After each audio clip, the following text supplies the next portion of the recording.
10 साल के बाद देख लीजिए दुनिया का टैलेंट इंडिया से निकलेगा, निकल रहा है। It's a fact. White house उनका है, पूरा यूएस उनका है, जितनी दुनिया की कॉरपोरेशन हैं, मल्टीनेशनल, सबके सीईओ इंडियंस हैं। What is the reason behind it? They are talented people बाबा। तो हिंदू बनिया 100 साल की अपनी प्लानिंग करता है। This is why they are successful. They are very good planners and very soft. बड़े ये धीमे लोग हैं और सॉफ्ट कैरेक्टर्स के लोग हैं। ये जल्दी गुस्से में नहीं आते।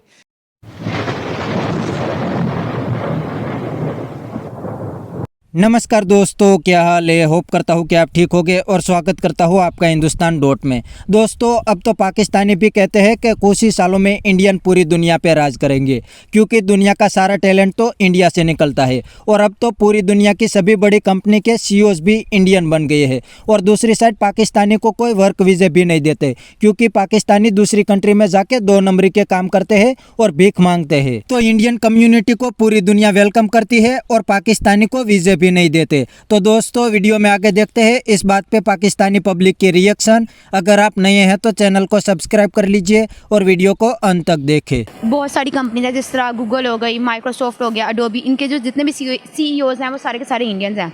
तो क्या वजह है कि ग्लोबली जो जितनी भी कंपनीज हैं वो इंडियन सीईओज रखना पसंद करते हैं? देखें, आपके सवाल में ही आपके जवाब बड़ा क्लैरिटी से मौजूद है। इंडिया ने through out south East Asia या इवन अगर ग्लोब के लिहाज से भी देखा जाए, उन्होंने आईटी पे राइट फ्रॉम द बिगिनिंग जो है बहुत अच्छा इन्वेस्ट किया है। उनके चाइल्डहुड प्राइमरी से लेकर जो सीनियर इवन यूनिवर्सिटी लेवल तक है, उनकी आईटी इंफ्रास्ट्रक्चर काफ़ी स्ट्रॉन्ग है। Not only in comparison to South East Asia but across the globe अगर देखा जाए, जैसे आपने खुद बताया, गूगल के सीईओ, ट्विटर के, बल्कि बड़े जो सॉफ्टवेयर प्रोग्राम्स हैं वो ज़्यादातर इंडिया से हैं। Bangalore is biggest IT city in fact अगर देखा जाए तो, सिलिकॉन सिटी के नाम से इस तरह हम नाम लेते हैं। तो आईटी के ऊपर इंडीड उन्होंने काम किया है। एज ए नेशन पाकिस्तान अगर देखा जाए तो we are far behind and we need to work it on very aggressively. Though we have some segments like हमारे पास अरफा करीम टावर है और इसी तरीके से सॉफ्टवेयर हाउसेस बाकी शहरों में भी हैं, लेकिन उसका कोई प्रैक्टिकल उस तरीके से इम्पैक्ट नहीं है, because we lack it in our primaries from primary.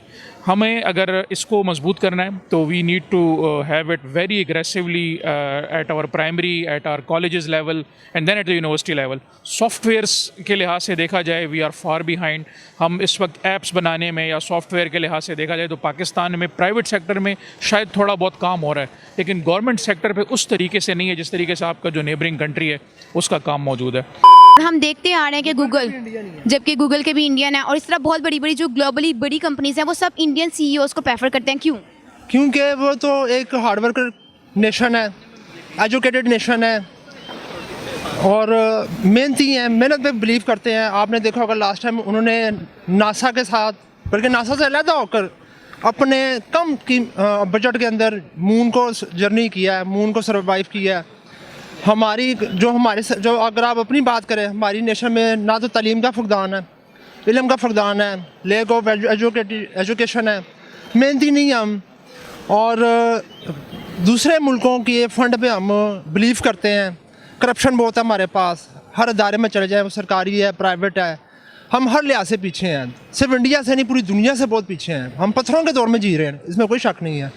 आप अपनी मौजूदा हुकूमत को देख लें, वो आपका पानी भी बंद कर रही है, गैस भी बंद कर रही है। अगर 28% हमाद अजहर साहब जो हमारे पेट्रोलियम वज़ीर आज़म हैं, उन्होंने कहा जी 28% जो हमारी नेशन है वो घर पाइप लाइन के ज़रिए गैस इस्तेमाल करती है, वो भी काट के इन्हें सिलेंडर इस्तेमाल करने चाहिए।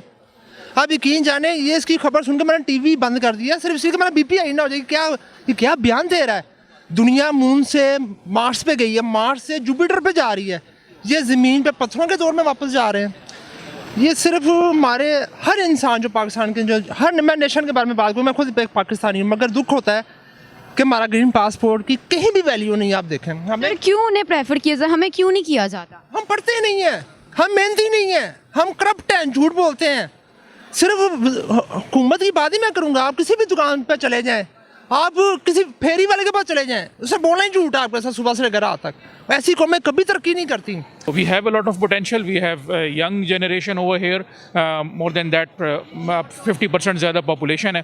तो अगर इसको अच्छे तरीके से प्लान किया जाए तो why not हम इंडिया को compete कर सकते हैं। सर हम कम्पीट तो कर सकते हैं, पर क्या वजूहात हैं कि हमारे क्यों नहीं हो सकते? हम भी तो बन सकते हैं। कम्युनिकेशन स्किल्स अगर आपकी अच्छी हो तो आप एक अच्छे सीईओ बन सकते हैं। तो उनकी क्या वजह है कि मतलब यहाँ के और वहाँ में क्या फ़र्क है? आपको लगता है कि एजुकेशन का फ़र्क है? डेफिनेटली एजुकेशन का फ़र्क है। मैं तो यही तो आपसे बता रहा हूँ कि देखें, जब एजुकेशन ही है वही मेन डिफरेंस है।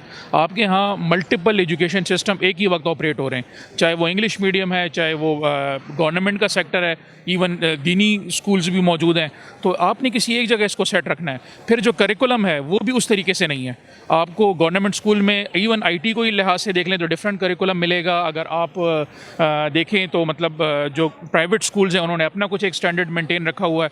तो देयर आर डिफरेंट स्टैंडर्ड्स, जबकि आपके नेबरिंग कंट्री में ऐसा नहीं है। उन्होंने बिल्कुल इसको इस तरीके से प्लान किया हुआ है कि वहाँ पे बिल्कुल एक स्टैंडर्ड जो है वो चल रहा होता है। सर मतलब इसका क्रेडिट फिर गवर्नमेंट को ही जाता है ना? ऑब्वियसली गवर्नमेंट को भी काम करना है, कुछ बड़े लेवल के ऊपर जो है मतलब जो प्राइवेट एंटरप्रेन्योर्स हैं उनको भी इन्वेस्ट करना चाहिए। तो जगह तो बन सकती है। We have the potential, we can do that. देखें, जापान ने सरेंडर किया था सेकेंड वर्ल्ड वॉर में, उन पर एटम बम भी गिरा था, मगर 30 सालों के अंदर उन्होंने दुनिया में अपने आप को मनवाया है। दुनिया की बेहतरीन कौम बनी है क्योंकि वो सबसे पहले तालीम हासिल की और दूसरी पे आफत ईमानदारी से काम करते हैं। वो अपना वो किसी के साथ झूठ नहीं बोलते।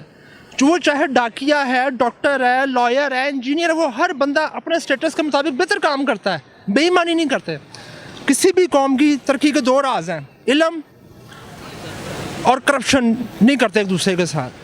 अगर ईमानदारी जापान इस वक्त दुनिया की सबसे ईमानदार कौम है, सिर्फ इसी वजह से कि वो इल्म को फॉलो करते हैं। हम पढ़ते नहीं हैं। हम लोगों के हम बाहर की बात नहीं मैं सब कह रहा हूँ, हम अपने घर में किसी दूसरे भाई के ऊपर या वालिद पे डिपेंड करते हैं। हम खुद नहीं आगे जाते। यार अब हम समझदार हैं, हम एजुकेटेड हो गए हैं, कॉलेज कर लिया, यूनिवर्सिटी कर लिया, अब हमें खुद बल्कि माँ बाप का साथ देना चाहिए। हम कहते नहीं जब अब्बा जी पैसे खर्च कर रहे हैं हम बस ठीक है, जब तक अब्बा जी जिंदा हम खाते रहेंगे। तो ये बहुत सारी रीजंस हैं हमारी पीछे रहने की। सर हमारी गवर्नमेंट को इस सब के लिए क्या इनिशिएटिव लेने चाहिए? वो कुछ भी नहीं करेगी। पाकिस्तान में कोई भी गवर्नमेंट आ जाए, वो नून की है, पीपल्स पार्टी की है, पीटीआई आ जाए, इन्होंने उसकी वजह ये है कि ये इसी नशे में से मुंतखब होते हैं। अच्छा ठीक है। तो दोस्तों ये था पाकिस्तानी पब्लिक का रिएक्शन। और आपने वीडियो में देखा ने, अब तो पाकिस्तानी भी मान गए हैं कि इंडिया ने पहले दिन से एजुकेशन और टेक्नोलॉजी पे काम किया, इसीलिए आज इंडियन पूरी दुनिया में रूल कर रहे हैं। और अब तो दुनिया की सभी बड़ी कंपनीज के सीईओ भी इंडियन बन गए हैं। और दूसरी साइड पाकिस्तान ने कौन से सेक्टर में काम किया वो तो पूरी दुनिया जानती है। इसीलिए तो इंडिया का सिर्फ IT एक्सपोर्ट $150 बिलियन से ज़्यादा है और पाकिस्तान का टोटल एक्सपोर्ट 30 बिलियन भी नहीं है। और दूसरे बंदे ने बताया कि पाकिस्तानी किसी भी कंट्री के साथ लॉयल नहीं है। दोस्तों पाकिस्तानी दूसरी कंट्री में फर्जी डिग्री लेके काम करने जाते हैं और वहाँ जाके 2 नंबरी के काम करते हैं या तो भीख मांगते हैं। इसलिए अब तो इस्लामिक कंट्रीज़ भी पाकिस्तानी को वीज़ा नहीं देते, वो भी अब पाकिस्तानी से तंग आ गए हैं और पाकिस्तान गवर्नमेंट को वार्निंग देते हैं कि आप पाकिस्तानी को हमारी कंट्री में मत भेजें। और दोस्तों पाकिस्तान में एजुकेशन का कोई सिस्टम नहीं है। पाकिस्तान में पैसे दे के भी डिग्री मिल जाती है, तो ऐसे डिग्री लेके पाकिस्तानी दूसरी कंट्री में जाते हैं, तो दुनिया कैसे पाकिस्तानी को हायर करेगी। तो बस दोस्तों आज के वीडियो में इतना ही। यह था पाकिस्तानी पब्लिक का रिएक्शन। अगर आपको ये वीडियो पसंद आया है तो वीडियो को लाइक शेयर कर दीजिए और चैनल को सब्सक्राइब करना मत भूलिए। थैंक यू, मिलते हैं नेक्स्ट वीडियो में।